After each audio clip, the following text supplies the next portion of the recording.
கருப்பசாமி அவருடைய நேம்கான மீனிங் கேட்டிருக்காரு, சொல்லிட்டா போச்சு. இப்போலாம் யாருமே இந்த மாதிரி நேம் வைக்கிறது இல்லை. அப்படியே வச்சாலும் கலாய்க்கிறாங்க. உன்னை கலாய்க்கிறாங்களா?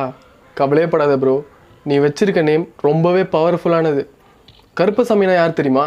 காவல் தெய்வம், நின்ற கோலத்தில் தலையில் பெரிய தலப்பாகை, மிரட்டும் விழிகள், முறுக்கிய மீசை, ஓங்கிய கையில் வீச்சருவாள், மறுக்கையில் கதை, இப்படி பிரம்மாண்டமாக காட்சி அளிக்கிறாரு கருப்பசாமி.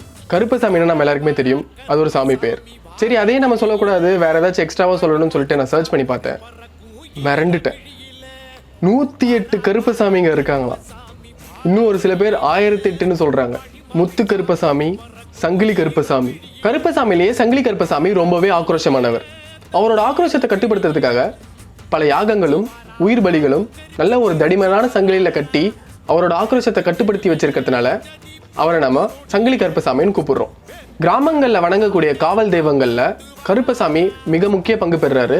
இரவு நேரங்களில் காத்து கருப்பு நம்மளை அண்டக்கூடாதுன்றதுக்காக, அதாவது இந்த இடத்துல கருப்புனா பேய், பேய் நம்மகிட்ட அண்டக்கூடாதுன்றதுக்காக ஒரு கரித்துண்டை எடுத்து உழைச்சி குதிக்காலில் கட்டி இப்படி பண்ணுறதுனால பேய்கிட்ட நம்மளை அண்ட விடாமல் கருப்பசாமி நம்மளை காத்துக்கிட்டு இருக்காருன்னு ஒரு நம்பிக்கை. கருப்புனா இன்னொரு ஒரு மீனிங் இருக்குது, பஞ்சம், இருள்.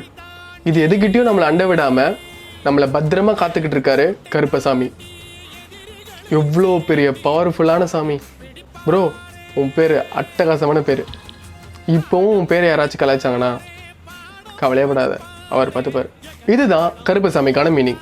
மீனிங் மட்டும் இல்லை, பாதி வரலாறே சொல்லிட்டேன், தெரிஞ்சுக்கோங்க.